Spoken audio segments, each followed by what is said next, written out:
What's going on, guys? Welcome back to your Lake Fork Guide. Tonight, we're going to give you guys the ultimate chatterbait secret that you have to know. You need to know this for winter bass fishing, man. It can take you from having a 0 to 3 fish day to having a 30 plus fish day. It can be that big of a deal. It's a little secret tip that we've never shared here before. I don't know that I really want to share it, but we're going to do it. We're going to share the secret here tonight that has been a huge deal for me in the winter. I think I've gotten kind of a chatterbait reputation over the years, a little bit. I've heard that from others, and a lot of my success in the wintertime on a chatterbait has to do with what we're going to share tonight that we've never shared before. So this should be some great information. This is information that should absolutely guarantee you to catch more fish this winter. So y'all stay tuned tonight. Cheers. Let's get it. Got the big yellow cup with a big amount of brown water in it. Let's go. I keep forgetting the music. I done forgot the music again. Second live stream in a row, I done forgot the music on. Y'all gonna have to, it just sets the mood. Now I feel out of place, kind of funky without the music playing. We'll deal with it anyway. We'll talk a little bit about Lake Monaceel tonight. You guys saw the video from there. Awesome day on Lake Monaceel.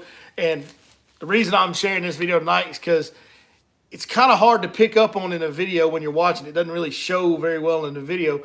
But there's a certain way to fish a chatterbait in the winter. It's kind of a touchy-feely deal. I'm going to talk you guys through it tonight. But I was doing that in that video. Like, it was the only reason we were catching. Like, that was a very tough fishing day. If it wasn't for this secret little trick I'm going to teach you guys tonight, that video would not have been nearly as good. The vast majority of the fish in that video were caught using this little kind of secret technique version of fishing a chatterbait. So we're going to get into that tonight. We'll also, like I said, talk about Lake Monaceel. We're offering guide trips on Lake Monaceel. It's a phenomenal, amazing, incredible fishery. It's just unbelievable. We'll talk about that some and what we're going to do on the guide trips. Robert Earl King's 5-pound bass. Up this morning before the sun. Fix me some coffee and a honey bun. Yeah, come on now. That's a classic right there. We know that one. Jump in the John boat, give it the gas. I'm going out to catch a 5-pound bass. It looks like a toaster with eyes on it. If you know, you know. That is one of the all-time greatest songs ever. I don't care what anybody says. And Robert Earl King is one of my favorites. Pat Underwood, you're good people. I already know that by that comment. So, as y'all get in here tonight, drop me a comment. Let me know who we're talking to. We'll start saying some hellos and how you doing, some folks as they get in here. Ask questions. We're going to try and answer a lot of questions. We're going to really delve deep into this chatterbait technique tonight. I've been rambling. Let's stop rambling. Let's start talking. Yeah, we're offering guide trips on Lake Monaceel. It's not in that boat. If you don't know, Lake Monaceel is one of the most amazing fisheries you will ever have the pleasure to throw your line in. It's just all-time great fishery. Has been for a lot of years. They closed the boat ramp. There's only one boat ramp. It's a power plant lake, small lake. They closed the plant down years and years ago now. But they closed the boat ramp, public access to the boat ramp, like several years ago now. You can still launch there, but you have to do it from the bridge apron, so you can only take tiny boats. Like kayaks and tiny boats are all that can get out there. Something you can lift over the guardrail on the highway by hand and walk down the bridge apron. That's how you have to launch. So that's part of the deal. But the fishing's so good, and I found a way to get my hands on a 10-foot, 2-man rig that is, for how small it is, very stable. It's actually going to be quite a bit more stable than that boat that me and Heath Taylor were in the video. So it's a pretty stable boat. You got to stay seated. You can't stand up and move around. It's a little bitty boat. Got to stay seated while you're fishing. But you can stand up and fish in it as long as you stand still, kind of deal, that kind of thing. But y'all get the point on that. But I only take one guy at a time. But man, the fishing is like, you really don't experience as much. I mean, if you're one of those guys that's like, man, screw live scope and all this big lake, like you want to get back to how it used to be, come float around with me in the 2-man deal. We'll drag something around that grass, swim something through that grass, and catch a lot of big fish this winter. It'll be an unbelievable experience for you. It'll blow your mind how good these Monaceel bass bite in the wintertime. It's really mind-blowing. And now that they've had some limited pressure on them for several years, I can't imagine how good it's going to be. When we get a good day, like when we get a Warmington day, I cannot imagine what's going to happen out there. It's going to be mind-blowing. And look, I've got a freaking $100,000 bass boat sitting right behind me full of tens of thousands of dollars of gear and electronics and all that good stuff. There's zero chance that I'm going to run guide trips out of a 2-man boat if the fishing is not that unbelievably good. Like, I would not be doing this unless it was just, whoo, like lights out fishing. Okay, it's that good of an experience going out there. So that's why we're doing it. It's not because I can't catch them on fork. I've been fishing fork. It's fishing pretty good. Like, it's held up and fished better than I thought it would with the weather we've had lately. It really has. So fork fishing surprisingly good right now for the weather conditions we've had. But dude, Monaceel is just a different animal, a different beast. I mean, that lake, it's always been really good. It's as good or better now than I've ever seen it as far as the shape it's in with grass and cover. And it hasn't had a lot of pressure on it for a lot of years now. So it's like, man, I don't know if you guys aren't leaving any comments yet or if the comments just aren't showing up. I'm not seeing any comments. So if y'all are leaving comments, I'm not getting them. Hopefully they'll catch you up here in a minute. But yeah, Lake Monticello is going to be a lot of fun this winter. For those, couple handful of guys that I get to take out there over the winter, it's going to be a special experience. So if you want to get in on that, holler at me, let me know. I would love to take you guys out, love to share that. That's what we do. It's what we've always done here. We're the most unselfish fishermen in the history of bass fishermen. Everybody that operates at Your Lake Fork Guide that's been around what we do, like they all co-sign on what we're doing. We're going to be very unselfish. We're going to be very unselfish. And that's not common in bass fishing. Bass fishing is kind of like, hey, I'm not going to tell you what bait I'm using. Hey, I'm not going to tell you. No, here we're going to tell you what bait we're using. We're going to tell you exactly how we're working. We're going to tell you, like we're about to tonight, tell you the top secret stuff to get you bit more. So that's what we've always done, and I really look forward to sharing the Monticello experience with some people this winter. All right, let's talk about the Chatterbait. So one guy asked me what the Chatterbait trailer was that I was using. I'll go ahead and show you guys. This is the Chatterbait that y'all saw in the video. The same trailer, same rig, everything. This is a Lake Fork Tackle Live Magic Chat. That's a 3.5-inch version. That's a 3/8 ounce Chatterbait, and I think that's golden shiner, but y'all can see it's golden black on the back, white. I was really just looking for something that was white. I didn't have a solid white one, so I grabbed that one. But just looking for a white color this time of year. I like white. They focus on shad a lot. Green pumpkin. Heath caught some on a green pumpkin. That didn't seem to slow him down any on the green pumpkin. The little bit of time Heath threw the Chatterbait at the end, he caught him on that good too. So color probably wasn't that big of a deal that day. What was more important that day was how we were presenting the bait. And this is something that took me a lot of years to figure out. And it's so simple that it's almost embarrassing that it took me a long time to figure it out. Real quick answer question. Todd Fleischer, what's up, buddy? He said, why the split tail? So it's not really a split tail. It's a normal fish tail. If you look at it, well, if I can get it to sit straight. So it's just kind of a normal tail, but it's sideways. It's a horizontal tail. And that is what makes this such a great Chatterbait trailer to me, is it's got the swim slots and the joints to let it move around. But the horizontal tail, when that bait's coming through the water like this, it makes it move more side to side because there's not as much resistance as a vertical tail. Most baits like this with this style of a tail have a vertical tail. This is the only one I know that has the horizontal tail. Well, that makes it go side to side better behind that Chatterbait, especially in the winter when you're slowing it down. It gets that kind of slow wander behind it. It's the deal now. It's Lake Fork Tackle Live Magic Shad's been the best trailer on the market for years and years. There's been a bunch of different trailers come out over the years. I'm going to tell you this right now. I don't care who's sponsored by what. The vast majority of tournament professionals that fish chatterbaits, and it's not as popular of a bait as it was, but when the chatterbait was really hot and heavy on tour, when Brett Hite was doing his thing, that bait right there was on his trailer. That was his trailer. He was sponsored by Yamamoto. On stage, he's saying he used the Zako, but I know the people that owned Lake Fork Tackle at that time. Brett Hite was coming in there getting live magic shads. And if you watch carefully on the old Bassmaster footage, it's a live magic shad, not a Zako, on his bait when he's winning tournaments. It's a great trailer for a chatterbait for sure. So the horizontal tail is a big deal. The secret, like I said, it's somewhat embarrassing that it took me as long as it did to figure it out. It's really, I call it burping a chatterbait. Take your shirt off into 10 jumps. I don't know what that is, but nobody wants me to take my shirt off, including me. So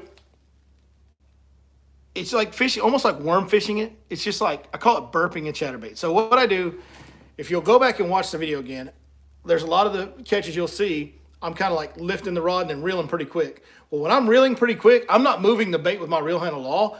All I'm doing is kind of pumping the rod. And I'm not doing it like overly fast. It's just brrr, and let it fall. Brrr, and let it fall. I call it burping a chatterbait. Let it get down close to the bottom. Let it get where it hits the grass, and then burp it out of the grass and let it fall back in. When you're dealing with post-frontal fish, cold water fish that are lethargic and don't want to bite, as good as we caught them in that video, those Monaceel fish did not want to bite that day. It took us a while in the beginning to kind of figure out and start getting some bites. You had to slow way down and just burp that chatterbait. Now, I don't know how many people do this. I'm sure there's other people that have figured this out, but just how effective this can be when you get the right feel for letting that bait get into that grass and just, well, that wasn't a very good example, but you know what I mean. The little vibration it has, and then let it fall. Let it fall. And the only adjustment you got to figure out is the speed at which you burp it. Like, do you go, or do you go, like just a little soft burps, right? Just burp that chatterbait through that grass and let it fall. On days when you're winding that chatterbait and you get a bite, but you don't hook up, and it's cold weather, this is for cold water only, only time I use it. On those days when it's cold, post-frontal, maybe you get a bite on a chatterbait, but he doesn't eat it. Start slowing it down. Slow it down. You still don't get bites? Burp it. Start burping it. When that bite is just tough and you can't figure out a bite, if you burp a chatterbait through grass, you can catch lots of fish and really big ones, as you guys just saw the other day. So, love the comment trolls. $200 if I take my shirt off. $1,400 if I take my shirt off. Wow. I mean, I might do it for $1,400. I don't know. We'll see. Take yourself into 10. I can do 10 push-ups. That's no problem. We can do that for 200. We can do 10 push-ups. Where is this live stream going early? 10 minutes in, folks, and we're turning into Magic Mike around here doing push-ups for money. I mean, I'm down. We can get a little weird in here. You know what I'm saying? Cheers, y'all. Let's get it.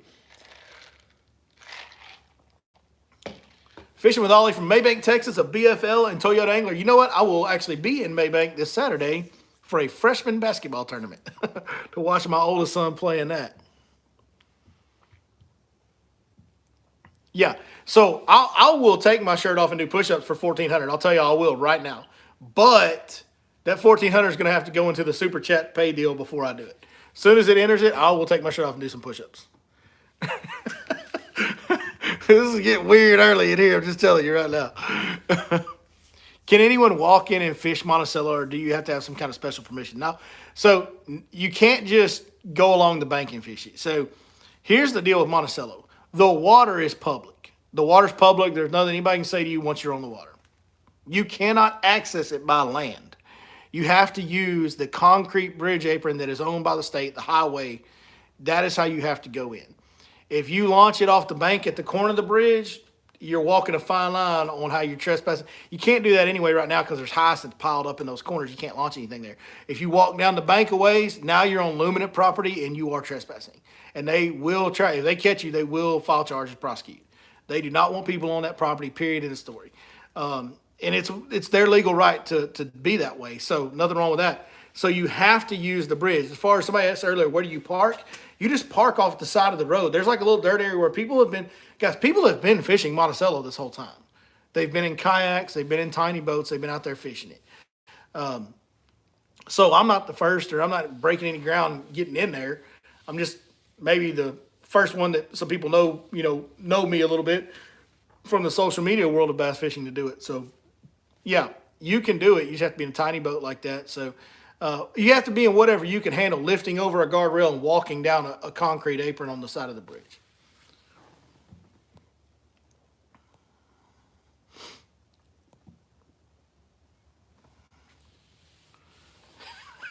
I killed 5 bass today and then threw them back in the water. Don't let the game warden find out. He will write you a ticket.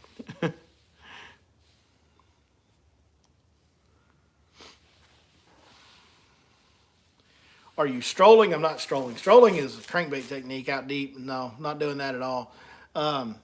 Yeah, no, I mean, and that's, I titled the video like it's a huge secret. It is a huge secret. Like, I don't know other guys that fish a chatterbait like that, or maybe there's guys that do it, they just don't talk about it. But it's something I figured out stone cold on my own. I figured it out the hard way on a day when I was really struggling. It was really cold, and I accidentally just kind of let one fall to the bottom and sit there, and then I just started to lift it. Right as I lifted it, I got bit. So then I repeated that, I got another bite. And I was like, well, wow, now we got something. And kind of put it together from that. And that was, a few years ago when I started figuring that out. But man, burping that chatterbait, dude, like just slow it way, way down and just, dude, I'm telling you now, as simple as that is, it's the simplest thing, but it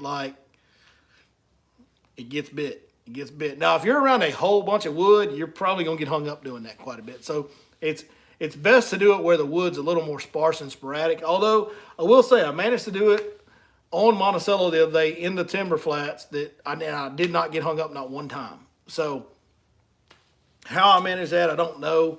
Part of it's just my experience with a chatterbait in my hands, but yeah. Do Lake Fork guides use live shiners like at Toho or Florida? No, we don't. No, nobody uses live shiners for sure. Not many of the guides use live bait. There's a few that will like go catch bluegill in the morning and like Carolina rig bluegill in the summertime. There's a couple that do that. There's a couple of bay boat type guys that'll use live bait, and they just use live bait to catch anything. Crappie, sand bass, largemouth, whatever. Black salties is kind of a shiner style, like minnow type thing that people use around here. Goldfish have been used in the past, I think. So there's a few live bait dudes, but it's pretty rare. And even the guys that do use live bait only use it sometimes. That's a good point. I'm glad you asked this question because I totally skipped over this and didn't mention this. So thank you very much. Fish Eyes or Fishy, something like that. Are you using a slower speed reel or controlling your winding speed? Chatterbaits are always tricky trying to dial in speed. So here's the best part about this is you don't have to use your reel handle. I'm not even moving the bait with my reel handle. So I can totally have 100% feel and control of my speed, much easier, because I'm essentially hopping it like a Texas rig and then gathering my slack. So I throw it out there, let it fall a little bit. I lift the rod. As the rod's falling, I'm picking up my slack. The only time I'm turning the reel handle is to pick up slack. So I'm actually moving the bait with the rod, not the reel handle. And I do that because that helps me feel the speed and control the speed better.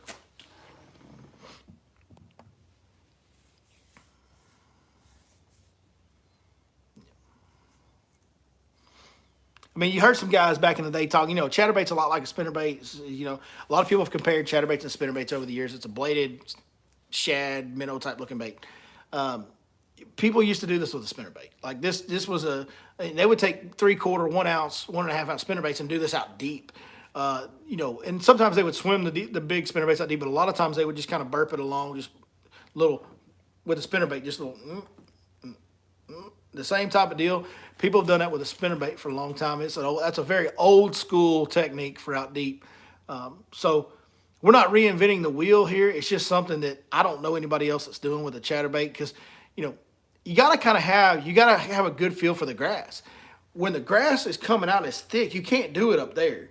You got to do it along like the scattered tapered edges of the grass too. Like that's part of it too. Like if you get it up there where the grass is too thick, you'll just stay bogged down in the grass. If you get it out there completely away from the grass where there ain't no grass, you're not going to get as many bites because there's going to be more fish around that grass.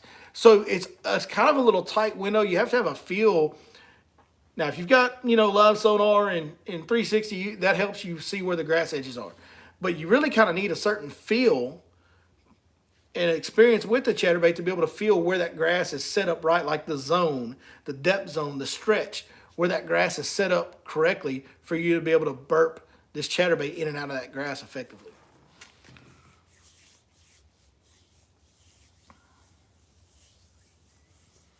Can someone please design a giant chatterbait that you need saltwater gear for? You want like a big swim bait, like a big 9 or 10 inch chatterbait rig?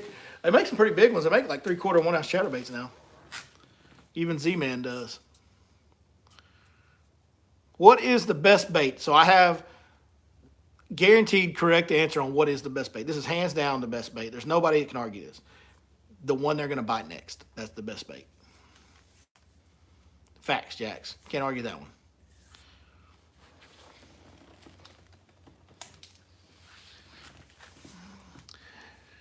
So I played with a thing a long time ago. A big like 1 1/4 ounce homemade chatterbait. And put this giant fluke thing on there that was a saltwater bait, and it's like, I think it was called a finesse fish. It's from Sweden or somewhere. But it's basically a giant, like tall-bodied fluke, kind of a soft plastic jerkbait style, but it was, 8 inches long. It was big. Maybe 7. But it was really big. And I put that on that big giant chatterbait, that big giant homemade chatterbait with no skirt. And essentially it was just a 1 1/4 ounce punching jig with the blade attached with a, you know, split ring onto that big giant punching jig. And I played with that, but I put a bigger blade on there and I couldn't keep it down enough, and then I kind of quit messing with it. I should have kept messing with it. I think when you get that much plastic, it gets hard to keep the bait down. It wants to ride to the top pretty bad. Even with a big weight on it, it wants to ride up. So that was something I messed with, and I kind of gave up on it early, and I shouldn't have gave up on it. It's not a bad idea. I think there's a way to get it right, to tweak it and get it right. Part of the deal is, though, if you can't, to get the best chatterbait, you got to be able to contact the head. To do that, you got to have direct connection to the head. You got to violate Z-Man's patent. Nobody can sell it. So if Z-Man don't make it, ain't nobody gonna make it. Like, that's part of the problem. Have I started booking for next spring? Yeah, we can book it as far out as you want it. I've got some March trips booked already. In fact, if you want a March trip, you need to be thinking about hollering at me before New Year's, because once you get to New Year's, the March trips get pretty much gone. Ain't too long after that April gets booked. So if you want to book a spring trip, now's the time to do that for sure.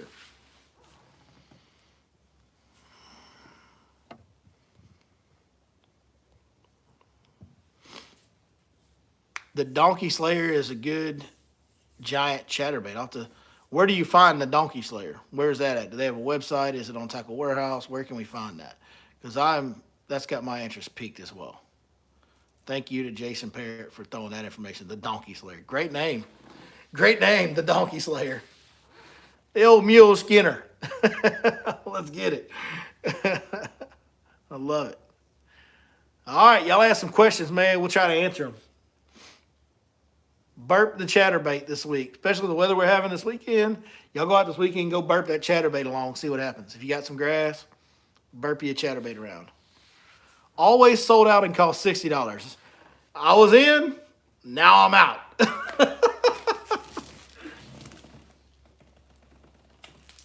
$60 for a chatterbait. Hell no, they hang up too much to be $60 a piece. I'll spend a lot of money on a bait that I don't lose, but you lose chatterbaits. Hell, I shy away. It hurts my feelings to spend $20 on a jackhammer. And it's hands down the best chatterbait on the market.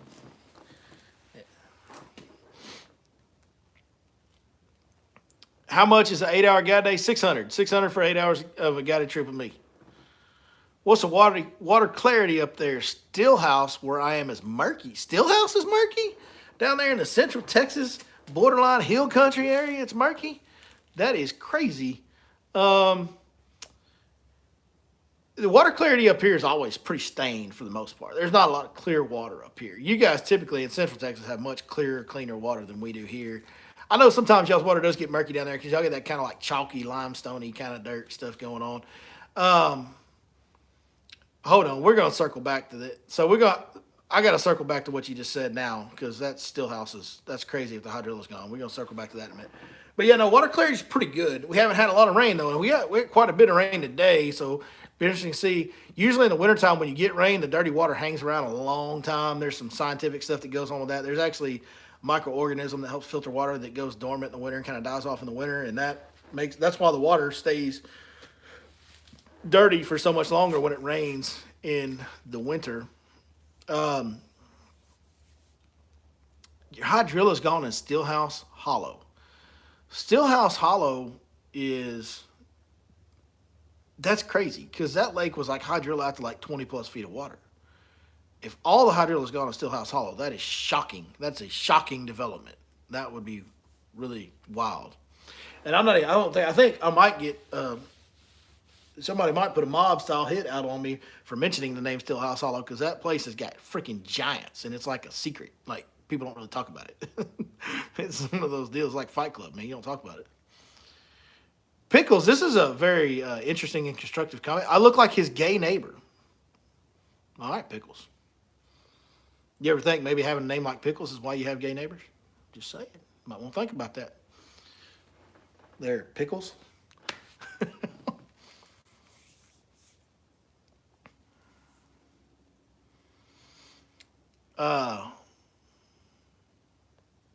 Yeah, Stillhouse, that's weird, dude. That's wild to think that the hydrilla's gone out of there. I don't know what happened. Like, did the water level drop a lot? Did they spray? And I know there's always rumors of spraying anytime grass dies. Like, do you know for a fact that they sprayed, or did they stock some carp in there? Like a mega flood in June. Okay, so it ripped some grass out. That's what happened to Toledo a while back. Like it ripped, Toledo got 10 foot high. You had the whole Sabine River rolling through 180,000 acres of Toledo. So all that current, it ripped a lot of the grass out of Toledo when it flooded too. So that's understandable, especially on a smaller lake like that. You get a huge hill country style, like I said, borderline hill country there. You got some steep stuff, hell, Lake Belton's got super deep water in it right down the road. Some steep ground over there. You can get some of that flash flooding, so that makes sense that would rip some of the grass out of it. That's wild though that it all went away. That's a shocking development. Like I said, good news is Stillhouse should be like live scope heaven if there ain't no grass in there, because it's not very big and it's pretty much open water. There ain't a lot of trees and stuff. Like that should be kind of set up like Ivy sets up, where like a little smaller version of Ivy, where live scope over the wintertime, you could do some damage. Like you got now, if we got open water in a Stillhouse for the winter, we may have to make a trip down there and just, poke around with that scope, see what happens. That's interesting. Very interesting. Starting to get some more people in here, man. I got to start doing these more regular so you guys know when they're coming, so we can get a bigger crowd in here like we used to. I apologize for the inconsistencies. I know that it's hurting how many people see the content, and that hurts my business. So I need y'all's help in any way you can. You're going to book gut trip. We need to book some gut trips. But, man, it's just life, dude. I got lots going on off the water with these kids and everything going on. Got the new baby. Like, y'all know how it is, man. Y'all know how it is. We spend a lot of hours on the water. We can't sacrifice that. We got to stay on the water. We're not going to be any good at what we do. What's funny, for anybody that's heard these rumors about me not fishing anymore or not fishing Lake Fork anymore, like, I've been fishing it all year long. Like, that hasn't changed. And I can't tell you, like, I've heard several people go, man, are you still fishing? Like, yeah. Here's the deal. I don't go launch at Lake Fork Marine anymore. I don't go launch at Oak Ridge Marine anymore. I don't go launch at the Minnebucket. Like, I launch at boat ramps to get less traffic. And I get in my truck when I'm done and I go home. And I don't hang around the marinas and talk to people and stuff. Like, I can't ever overstay. Like, I can never explain to you guys how bad some of the, and I hate to even talk about this, but I can't explain to you guys how bad some of the nonsense and like drama stuff and like just juvenile behavior that goes on at Lake Fork amongst locals and guides. And, like, most of the people are great. Like, I'm not trying to knock the Lake Fork community. It's full of wonderful people. Like, but there's about 10% of them that are just, man, they'll run your life, dude. Like, they will not stop. They will not leave you alone. They will go to great lengths to make you uncomfortable out there if you're having success and they don't like it. And for that reason, I'll launch at ramps where if a lot of people start launching at the ramp I'm at, I go to a different ramp. I just try to stay the hell away from everybody. But I've been just to set the record straight. I have fished Lake Fork all year long. I've fished other lakes like always, and always and forever. I've always fished other lakes. I think it helps me be a more well-rounded fisherman.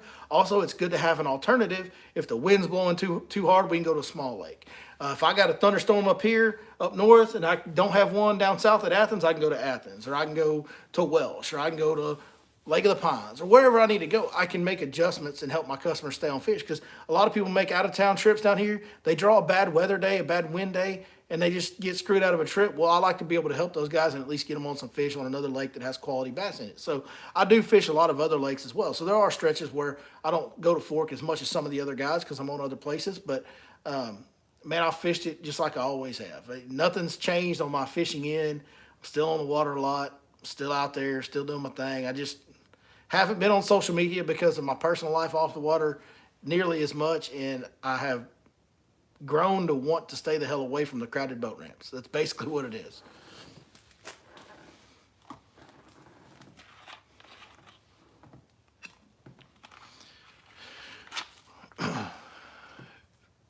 Fish Eyes. I still don't know how to say your name.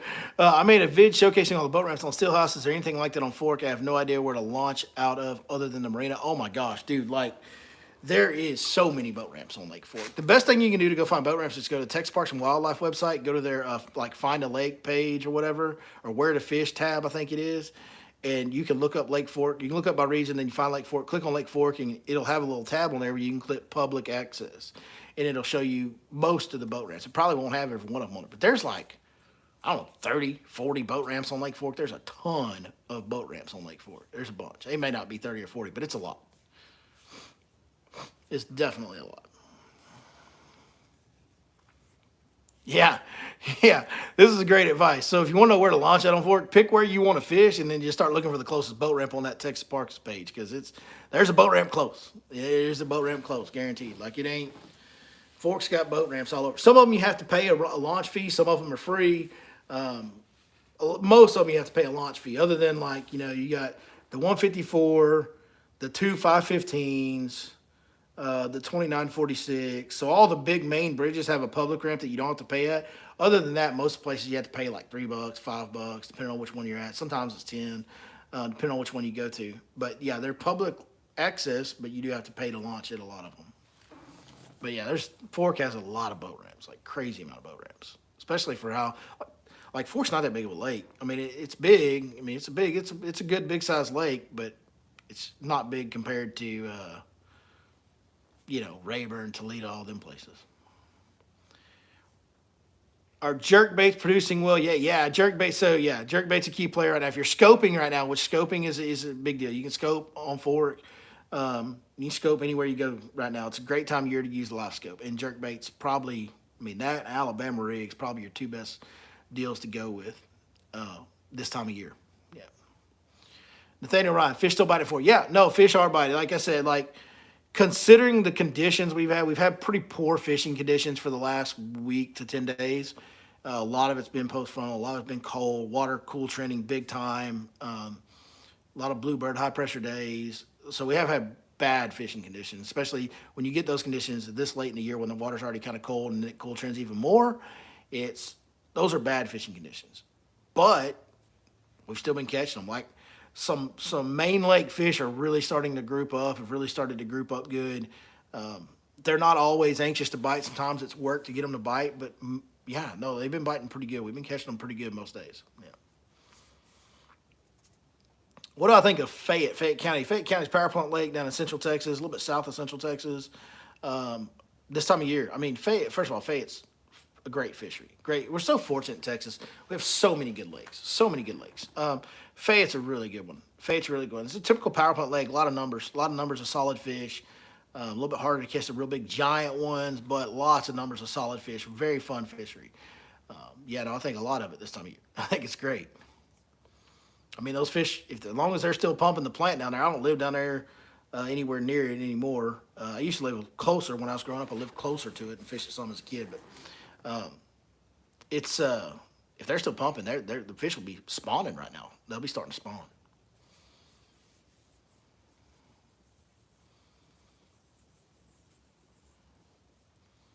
I think somebody's asking water level. Yeah, what's the water level? So we've been hovering around 2 foot low. Which is good. I think it's a good thing. I like it in the winter when it's a little bit low. It makes it easier to see the stumps on the creek channel when you want to fish those. As we get into December and January, we'll be doing that a lot. So that I do like. In fact, I wouldn't mind if it was 3 or 4 foot low. Honestly, I kind of like it low in the wintertime. The only time I like it low all the time, except during the spawn. During spawn, fill it up. If it was if I had control over the water level and I could just flip a switch and make the water level what I wanted it to be on Fork, I'd fill that sucker up the first week of March, and I'd keep it full until the first week of June, or maybe second week of June, just to make sure all the fry get off to a good start. And then by the end of June, I'd drop that thing down to 8 or 9 foot low and leave it there the rest of the year until we got back to March. Other than that spring time of year when they want to get up in the bushes a whole bunch, dude, having it low just condenses fish, makes things very simple. It eliminates a lot of water, it simplifies things. Now, it makes it fish a lot more. You have to fish a lot more offshore structure stuff, but man, it puts all the fish out there. And the last time the lake was 6, 7, 8 foot low in the summertime, that was the best summer I've ever experienced here. We just killed them. Offshore all day, every day, but man, we killed them.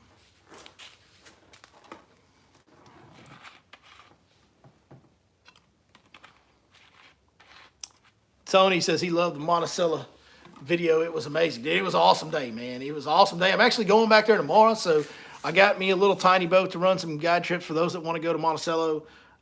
Like I said, dude, like if y'all want to go, holler at me. Get on the website, get on the phone number, text me, call me. It's an amazing experience being out there, and it's fun, dude. Like it was so much more fun just floating around in that little John boat than I thought it would be. I was like, I cut out a lot of the stuff in the beginning. Like I went on for about 5 or 10 minutes when we first got in that boat, telling Heath, like, dude, I don't think this is gonna work. Because it was like the boat was very tippy, very unbalanced, and the water was a few inches from the rail. Like we were putting a strain on that 10-foot John boat for sure. But the one I've got that I'm getting tomorrow, big shout out to Kelly Nutt for hooking me up, helping me out with this 10-foot plastic boat. It's more stable. I've been in one before. It's more stable. It sits higher off the water, so it'll be a little more comfortable. But dude, being out there and not worrying about all the electronics and not worrying about running and gunning and do I need to go over here? Do I need to go over there? Because look, in that little boat, you get in there, you're just there. Like, you just drift around and fish. And it was kind of like the way we all started, like simplified things. It was relaxing. We were catching good fish. It took us a little while to get figure out the bite. Once we figured it out, we started catching them. Like, you're having to think about what you're doing. Old school patterning fish that way, playing with your presentation techniques to trigger bites. Like, I enjoyed it. I enjoyed it thoroughly. I'm going back tomorrow to get this boat that Kelly's bringing me, helping me get a hold of. I'm gonna rig up a lithium battery in there, so we'll be all set up on the trolling motor for the day. And we're gonna fish Monticello tomorrow. It's gonna be really tough conditions again. We've had cold rain all day today. Tomorrow could be even tougher. Like, it could be really tough out there tomorrow. So tomorrow will be a good test. If we catch them tomorrow, by God, there just ain't gonna be a bad day out there. Like, it's just not. So we'll see what happens. But yeah, man, it was fun fishing the way we used to for a change. Not worrying, like, no electronics, don't worry about none of that. So, and we had live scope in the boat. Heath brought a portable live scope with him, but Heath used it for a little bit around one of the bridges, but it didn't take long for us to start easing around that old grass and keep on catching them chatterbait fish. It was a good time for sure. Good time for sure. Man, I think we're going to do it. Hey, y'all burp the chatterbait. Try the burping the chatterbait. Just slow it down. I know it's simple. Seems like a simple little deal. It's going to catch you more fish. Like on the days when it's tough and you can't catch them, just burping that chatterbait along through that grass near the bottom or on the bottom. Big deal, man. Big deal. Help you catch more fish. Appreciate you guys watching as always. I got to go do a consultation. Got one coming up here at 8 o'clock, so I'm going to get off this, go get that link set up, get that Zoom meeting set up so we can help somebody else love their fellow man and catch more and bigger fish, because that's what we do at Your Lake Fork Guide. Cheers, y'all. We will see you next time right here on, I'm going to say it again, yeah, Your Lake Fork Guide.